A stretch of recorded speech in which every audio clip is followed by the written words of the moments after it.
Voilà, bonjour à tous. On se retrouve aujourd'hui pour la suite de l'étude de cas La Voie des Sacres. Nous sommes donc situés maintenant au sein de la direction des ressources humaines de l'entreprise. L'objectif du tableau qui est demandé maintenant est de créer en fait un tableau de bord qui va permettre de connaître la rémunération des commerciaux en fin de mois. Donc il existe différentes règles de calcul dans l'entreprise. 5 règles notamment qu'il va falloir donc construire sous forme de formule dans le tableau Excel. Première formule, concerne la catégorie des commerciaux.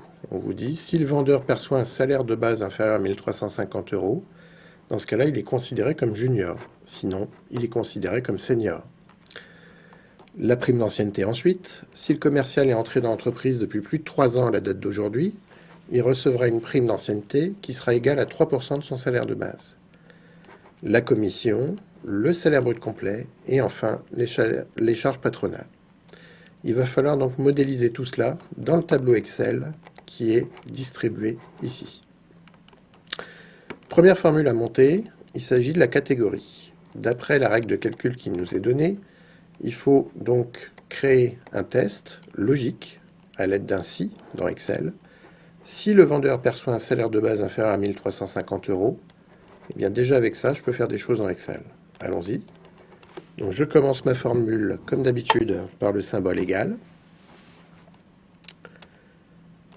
Je vais chercher dans f de x l'assistant de fonction si, qui se trouve dans la catégorie logique.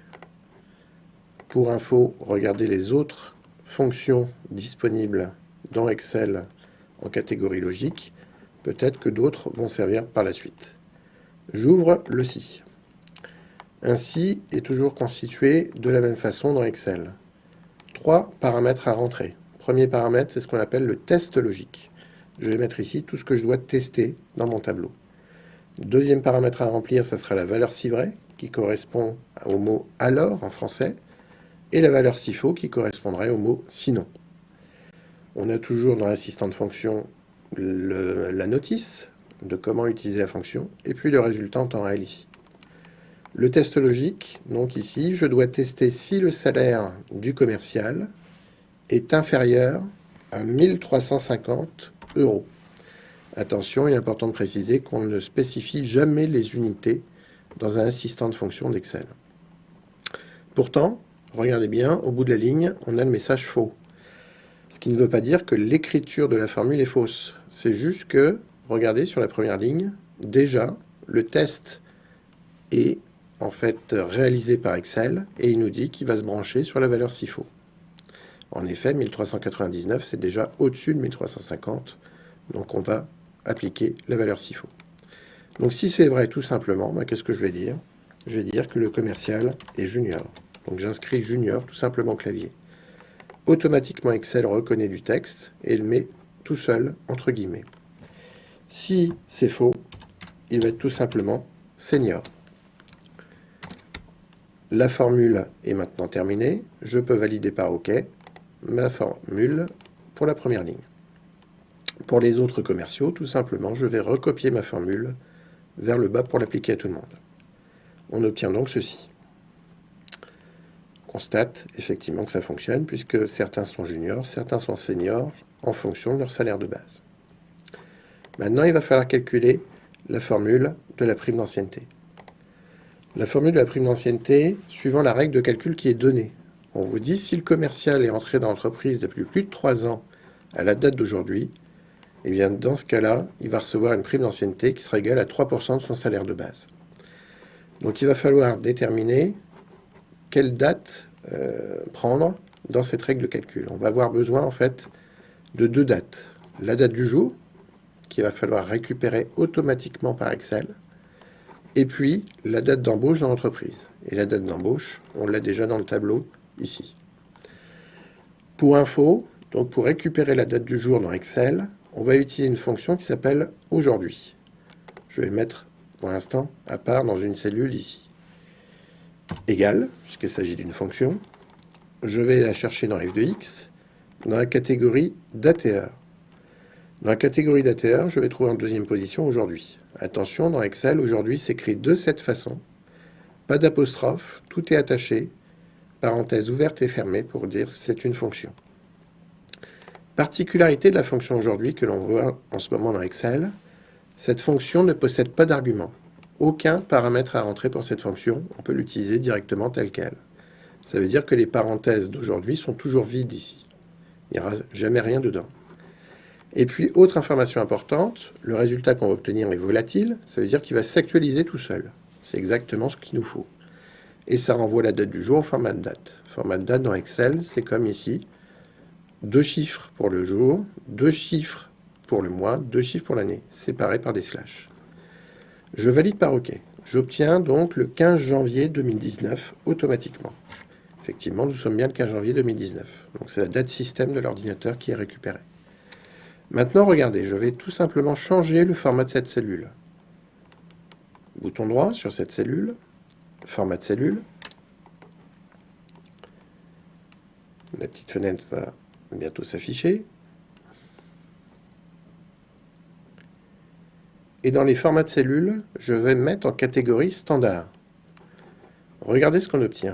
On obtient 43 480. Alors, il ne s'agit pas du tout d'un chiffre qui a été donné de façon aléatoire par Excel, mais il s'agit tout simplement du nombre de jours depuis le 1er janvier 1900. Le 1er janvier 1900, c'est la date de référence dans Excel. Il fallait bien commencer par une date, c'est celle-ci qui a été choisie. Donc on obtient 43 480 jours depuis le 1er janvier 1900. Alors ce qui est intéressant de constater, c'est que toute date dans Excel va se manipuler du coup en jours. Et du coup, ça va être beaucoup plus simple pour calculer avec des dates, puisqu'on va pouvoir soustraire des dates ensemble, faire des opérations particulières sur les dates, etc. D'accord ? Maintenant que j'ai vu ceci, je vais pouvoir donc construire ma formule de la prime d'ancienneté ici. Je commence l'écriture de la formule. J'ai besoin donc d'un test à nouveau que je vais chercher avec la fonction si comme d'habitude. Je vais chercher le si dans la catégorie logique. J'ouvre mon si. J'ai besoin de tester si la date du jour qu'on va aller chercher avec la fonction aujourd'hui, moins la date d'embauche, est supérieure à 3 ans. Les 3 ans, on va marquer 3 fois 365, puisqu'on reste en jours pour rester logique avec le reste de la formule. Donc je vais déjà chercher ma fonction aujourd'hui. Pour aller chercher une fonction quand on est déjà dans l'assistant de fonction dans Excel, puisque je ne peux pas cliquer dessus ici, puisque je suis déjà dedans, je vais cliquer sur la petite flèche ici. Sur la petite flèche, on retrouve les 10 dernières fonctions utilisées. Et effectivement, aujourd'hui, se trouve ici. Si je ne trouvais pas ma fonction, j'ai accès à toutes les fonctions ici. Je sélectionne donc aujourd'hui. On a dit tout à l'heure qu'aujourd'hui ne possédait pas d'argument, donc il n'y a rien à rentrer pour aujourd'hui. Attention cependant au niveau de la manipulation, je ne vais surtout pas cliquer sur OK. Si je clique sur OK, Excel considère qu'on a complètement terminé l'écriture de la formule. Ce n'est pas le cas évidemment.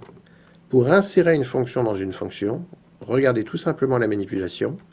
Je vais recliquer sur le si de la barre de formule ici pour insérer donc la fonction aujourd'hui comme ceci. Voici la manip pour insérer une fonction dans une fonction. Et ceci, on peut le faire jusqu'à 255 fois. Donc je continue ma formule principale. Aujourd'hui, moins, directement, je vais cliquer sur la date d'embauche. Aujourd'hui, moins la date d'embauche. Et le résultat de cette soustraction doit être supérieur à 3 ans, c'est-à-dire 3 fois 365, pour le mettre en jours. Si c'est vrai, qu'est-ce qui se passe? Eh bien, on lui donne 3% de son salaire de base. Donc 3% multiplié par le salaire de base. Si c'est faux, eh bien tout simplement, on va marquer la valeur 0. Et surtout mettre 0. Ma formule est terminée. Je valide par OK. On obtient bien 41,97 € pour le premier commercial. Et je recopie vers le bas pour l'appliquer à tout le monde. Pour tester si votre formule fonctionne bien, on peut changer tout simplement une date au hasard dans le tableau. Ici, au lieu de 2007, je vais simuler une entrée en 2019. Effectivement, dans ce cas-là, le commercial n'a pas le droit à la prime. Je remets la date initiale. Hop, comme ceci.